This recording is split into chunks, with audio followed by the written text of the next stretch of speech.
quiet farmlands of Wisconsin, there once stood a lonely house. From the outside, it looked ordinary, but inside, it hid one of the darkest secrets in American history. This is the story of Ed Gein, the man who inspired Psycho, the Texas Chainsaw Massacre, and Silence of the Lambs. Ed Gein was born in 1906 in La Crosse County, Wisconsin. He lived a quiet life, but not a happy one. His mother, Augusta, ruled the family with fire and fear. She told him the world was evil, that women were sinful, and that only she could show him the way to heaven. His father was an alcoholic.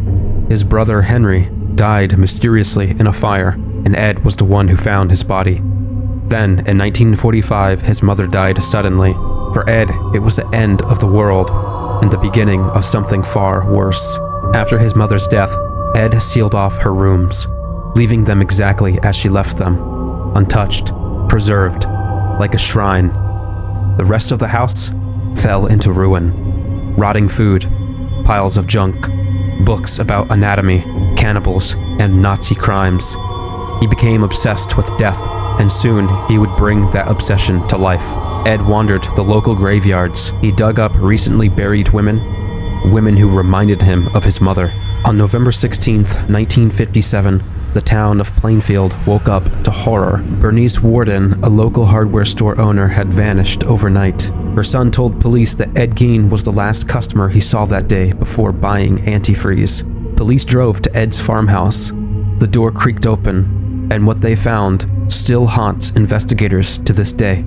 Inside were human skulls turned into bowls, a chair made of human skin, a lampshade made of flesh, a wastebasket covered in skin, masks made from real human faces, some still with hair. In a shed out back, the body of Bernice Worden hung upside down, cut open like a deer. The heart found in a plastic bag near the stove. When police questioned him, Ed Gein didn't panic. He spoke calmly, almost politely.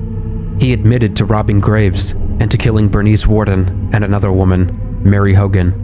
He said he didn't mean to kill Bernice, that his gun went off by accident. But investigators knew the truth. For years, Ed Gein had been using human skin to make clothes, a woman's suit, he said, so he could, in his words, become his mother. Ed Gein was arrested and found mentally unfit to stand trial. Doctors diagnosed him with schizophrenia.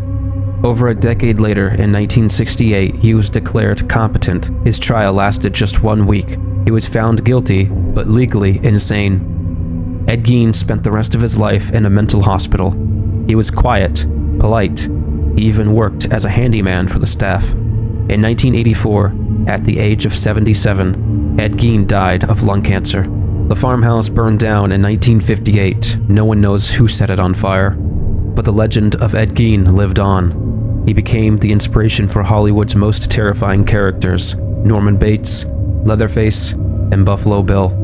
Each one a reflection of Gein's madness. Today his grave is unmarked after people chipped away pieces of it as souvenirs. And somewhere in the quiet fields of Wisconsin, locals say that on cold nights, you could still hear footsteps in the dirt and the echo of a voice calling out for mother.